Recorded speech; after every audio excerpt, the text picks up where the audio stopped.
Bismillahirrahmanirrahim. Assalamualaikum warahmatullahi wabarakatuh. Yang berbahagia saudara pengurusi majlis, saudara Ulia,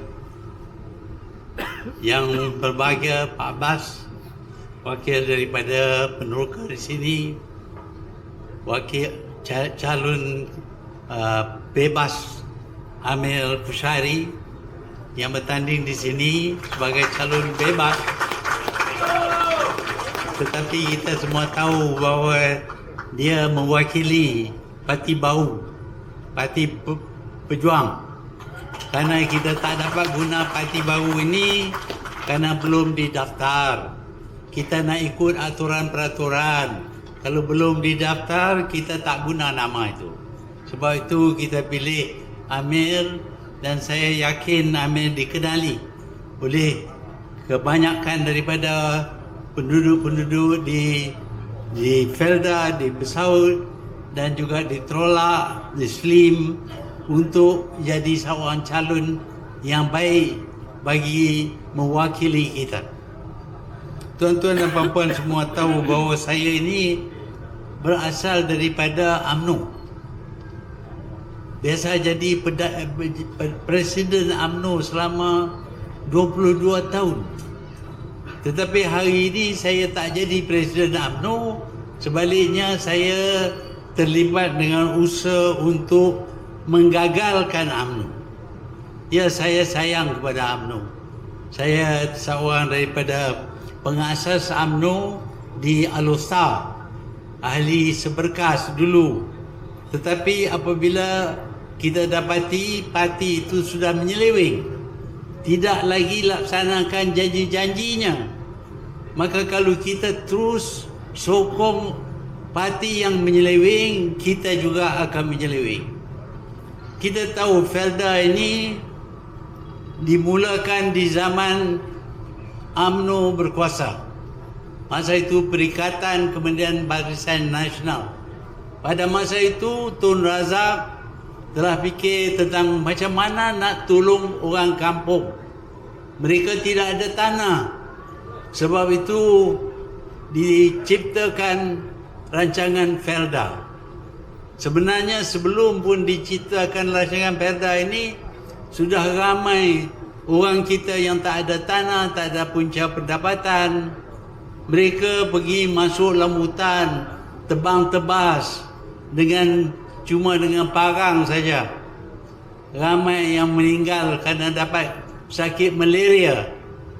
Sebab itu apabila kita berkuasa selepas British undur, kita berkuasa, maka dirancangkan untuk membangunkan kawasan luar bandar khusus untuk orang-orang Melayu yang kebanyakannya adalah miskin dan tidak ada punca pendapatan. Cadangan ini disambut baik oleh semua orang Melayu dan juga orang Cina, orang India pun ada juga yang terlibat dengan rancangan Felda ini. Dengan adanya rancangan Felda ini, maka tiap seorang daripada peneroka diberi tanah, kebanyakannya seluas 10 ekar.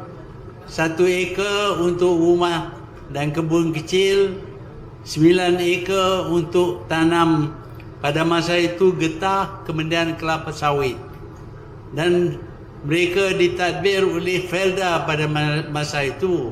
Dan pada masa itu Felda ditadbir dengan baik. Mereka yang menyertai Felda ini dapat kehidupan yang lebih baik daripada sebelum Felda. Semuanya berjalan dengan baik sehinggalah apabila zaman Najib datang, maka diciptakan FGV, Felda Global Ventures. Kononnya nak tolong orang Felda.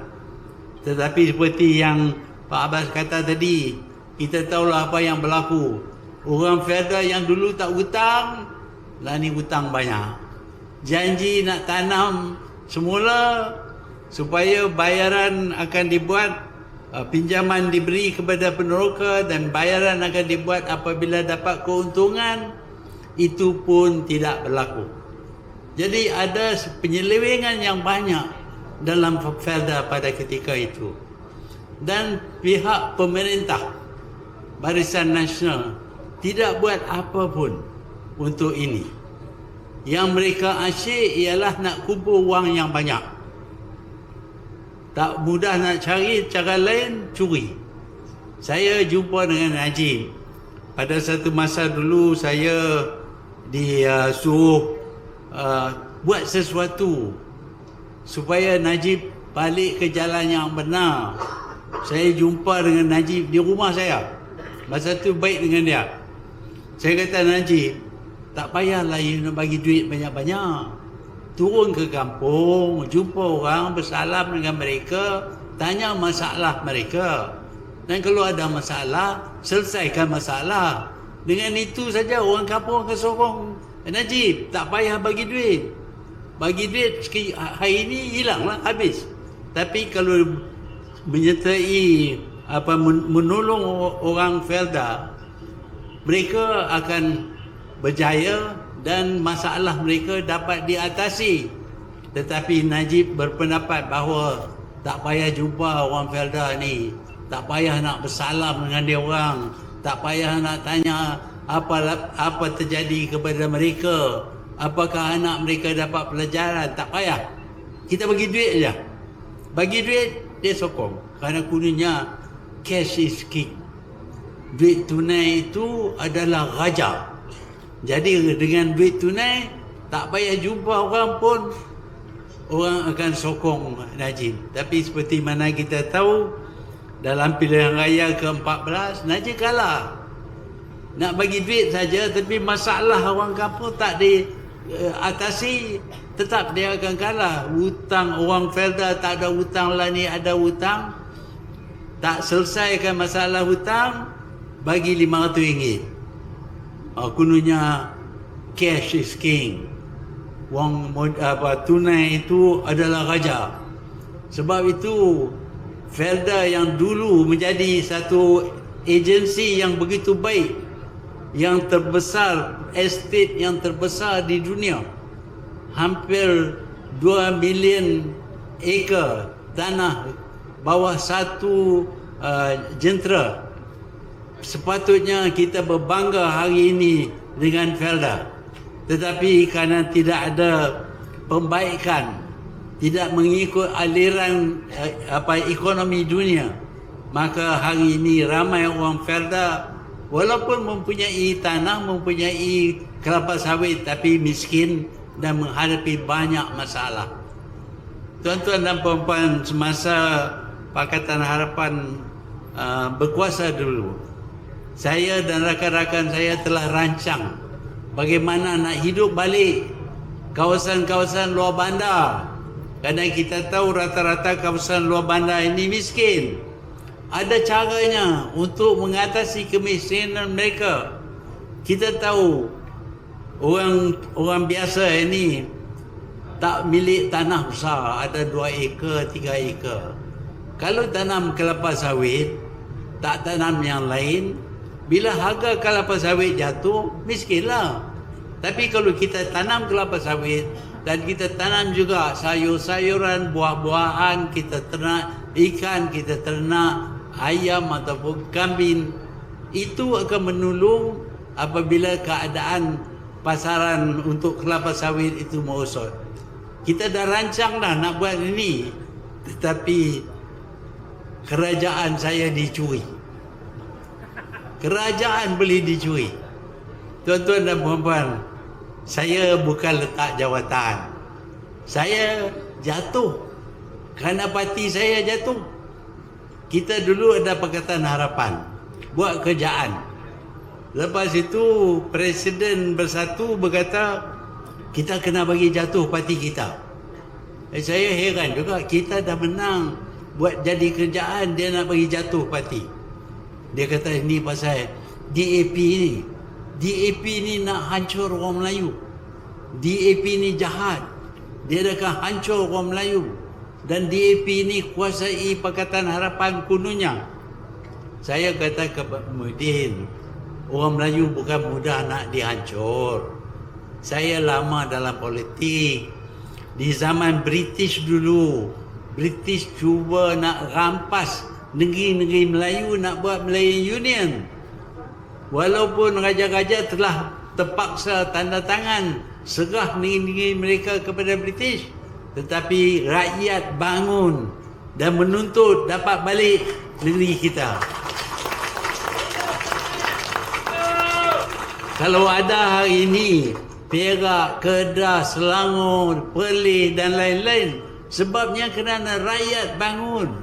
Tak mudah rakyat ditekan oleh British pun. Ini parti DAP besar mana sangat banding dengan British. Nak takut apa? Tapi dia kata, oh ni nak hancur, kita kena bagi jatuh parti Pakatan Harapan ini. Bila jatuh parti Pakatan Harapan, saya pun jatuh lah sama. Takkan parti jatuh, Perdana Menteri duduk Perdana Menteri lagi. Jatuhlah. Itulah sebabnya yang saya tinggal Pakatan Harapan. Bukan kerana sangat nak berhenti, nak resign gitu saja. Saya biasa berhenti daripada parti ini tiga kali. Tapi bukan kerana saya nak berhenti, kerana parti buat benda yang tak betul. Di zaman Tunku Abdul Rahman, saya kritik dia, saya tulis surat, kasarlah sikit. Tapi masa itu saya masih muda, bukan umur 90 tahun. Masa tu umur 30 tahun. Bila tahun 1969 berlaku yang mana prestasi perikatan itu tidak begitu baik, saya tulis surat kepada Tunku.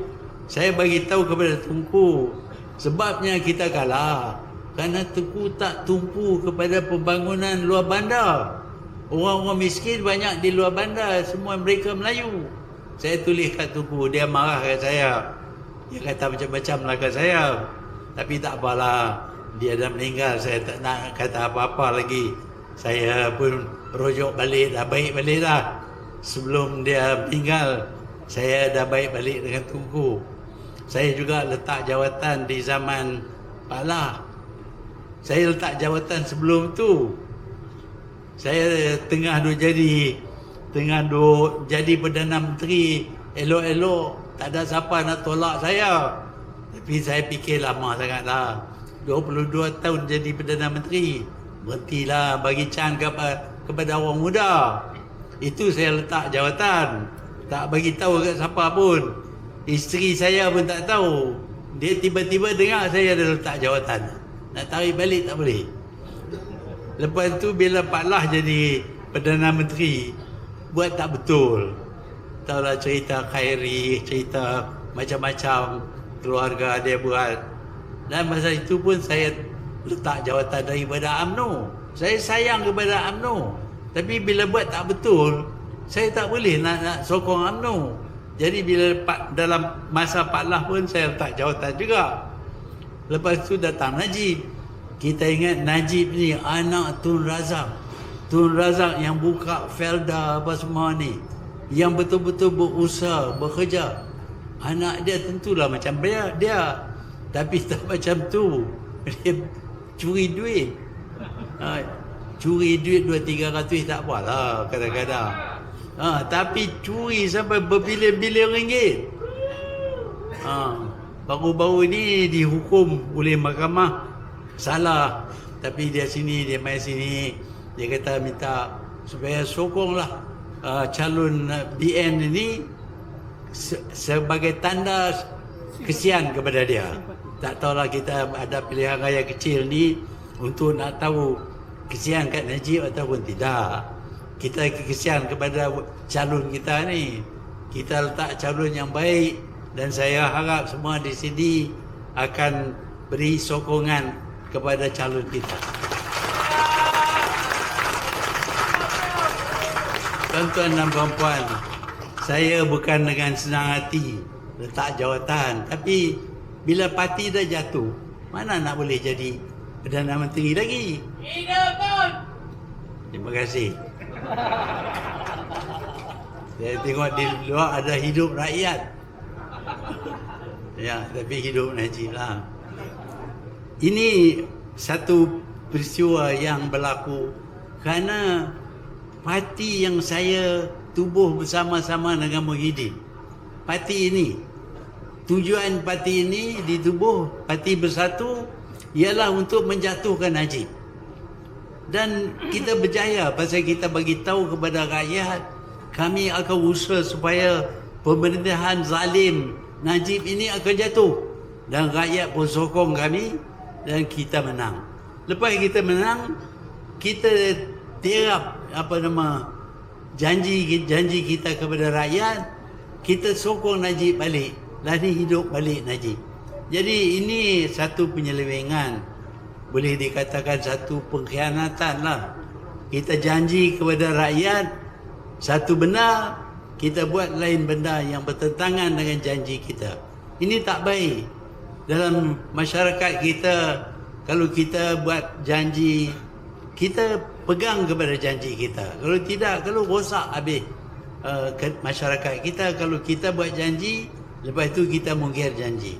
Sebab itulah saya tak dapat bersama dengan Muhyiddin dalam kerjaan dia. Sebenarnya bukan dia nak bagi kepada Muhyiddin, dia nak suruh saya jadi Perdana Menteri. Saya tak jadi Perdana Menteri Pakatan Harapan, nak jadi Perdana Menteri Najib. Mana boleh. Saya lawan dengan dia, lepas tu nak jadi dia punya Perdana. Jadi saya katakan, Muhyiddin, saya tak sanggup lah nak kerjasama dengan penyangga-penyangga. Kalau orang UMNO yang keluar daripada UMNO yang jadi bebas ataupun masuk Parti Bersatu, kita terimalah. Tapi ini nak suruh saya sokong UMNO. UMNO lah yang curi duit. Dia kata kalau you nak masuk, you masuklah. Saya tak minta. Ikut suka you lah. Dia kata dia tak apa. Dia curi duit pun tak apa. Asalkan dia politik, dia dapat kemenangan. Inilah Muhyiddin. Saya tak sangka dia macam tu. Dulu sama-sama kita buka parti kita. Kita harap kita akan berjuang untuk menjayakan hasrat parti kita. Sekarang ini tuan-tuan, apa yang sedang berlaku sekarang ialah politik wang. Mereka semua berjuang dalam politik bukan kerana nak berkhidmat kepada rakyat, nak majukan negara, nak bangunkan negara. Tidak. Mereka masuk dalam politik nak jadi menteri, dapat gaji besar, nak jadi Perdana Menteri. Tuan-tuan dan puan-puan, kalau itu hasrat kamu, bagi tahu kepada semua orang. Kami masuk politik ini kerana nak jadi menteri. Nak tengok kalau orang nak sokong ataupun tidak. Tapi bila kempen, banyak janji itu, janji ini. Bila dah menang, dapat jadi menteri, saya bagi tahu kepada dia orang, you jadi menteri daripada Bersatu. Dulu kita berjuang bersama. Sekarang ini Bersatu dah tak disokong oleh UMNO, tak disokong oleh PH. Jadi Bersatu tinggal sendirilah. Macam mana nak menang? Baliklah kepada parti asal. Tapi kami dapat duit banyak sebagai menteri, mana nak balik. Jadi perjuangan untuk duit, bukan untuk nak jayakan negara, tidak, cuma untuk duit saja. Inilah yang sedang berlaku. Sebab itulah kita terpaksa tubuh sebuah parti lagi untuk ganti Bersatu. Kerana Bersatu sudah gugurkan janji-janji kita. Jadi kita masih berpendapat bahawa negara kita ini mestilah dibersihkan daripada orang yang masuk politik kerana wang. Saya terkejut bila saya dengar kata Kunan. Dia kata nama dia Tunku Kunan, tapi tak berapa tahu Tunku ke tak. Tapi Kunan lah. Dia ada duit dalam bank 1 bilion ringgit. Ahli politik boleh ada 1 bilion ringgit dari mana? Kalau tak dicuri. Orang berniaga pun tak boleh dapat duit banyak tu.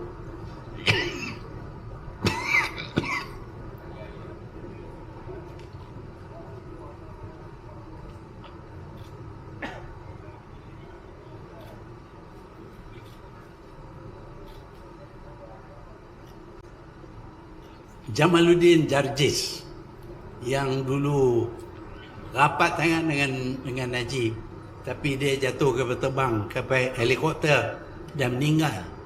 Sekarang ni kita dengar dia ada 2 bilion ringgit. Jadi semua orang ini masuk politik pasal duit, bukan pasal kita. Bukan nak jaga orang Felda, bukan nak maju negara, tapi kena dapat duit. Boleh kumpul duit sampai berbilion-bilion.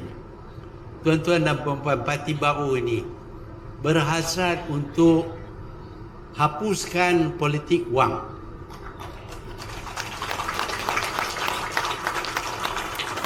Terima kasih kerana saya percaya tepukan itu bermakna bahawa kita semua nak elak daripada politik wang. Bila ada politik wang, apa yang boleh berlaku? Orang yang masuk politik ni masuk kerana duit. Jadi orang yang kaya boleh beli calon-calon ini dan mereka akan jadi kerajaan, jadi menteri dan sebagainya, tetapi terhutang budi kepada orang yang bagi duit. Dengan itu penyangak pun boleh jadi Perdana Menteri. Sebab itu kita lihat apa yang berlaku di zaman Najib. Semuanya penyangak. Semua duit banyak. Sebab itu tak mau tinggal jawatan. Dan sekarang ni masa Muhyiddin pun macam itu juga. Baru-baru ini di Sabah 13 orang ahli dalam kerajaan warisan di Sabah dibeli supaya keluar daripada warisan, nak tumbang kerajaan warisan.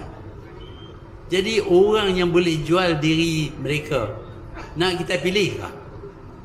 Saya percaya Amil tak akan jual diri dia. Apa you punya price? Tapi orang belah sana tu kalau nampak ada duit, lompat macam katak. Siapa bagi duit, dia lompat lah. Sebab tu saya tengok dia orang duit banyak. Sepanjang jalan saya sampai sini, nampak bendera Barisan Nasional ni penuh. Kita tak banyak.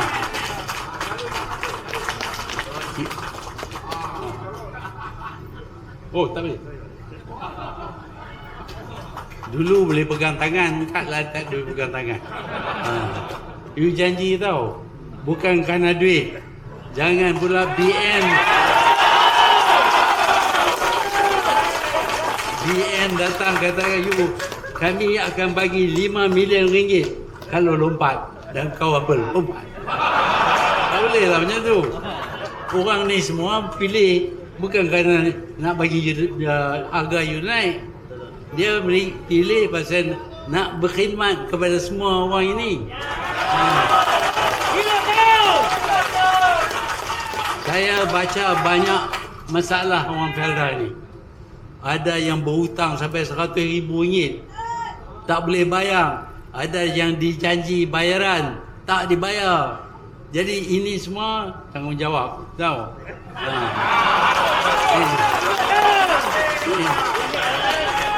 Dia ikrar ni depan semua orang. Kalau dia tak buat, saya nanti godam dia. Tuan-tuan dan puan-puan, saya malam ni kena cakap sekali lagi. Dah tua, umur dah tua sangat lah. Nak bercakap pun dah tak boleh. Tapi malam ni kena cakap juga lah. Jadi takat saya ni, ini sajalah. Saya berhenti. Janji dia orang, kononnya masuk di kawasan ni, nampak ada kedai kopi, boleh minum kopi. Dia suruh bercakap. Apa nak buat? Inilah orang politik. Kalau orang politik tak mau cakap, habislah bodai dia. Jadi tuan-tuan dan puan-puan, saya percaya tuan-tuan dan puan-puan tidak ikat diri dengan parti. Sampai bila parti buat salah pun kita syukur. Itulah yang merosakkan negara.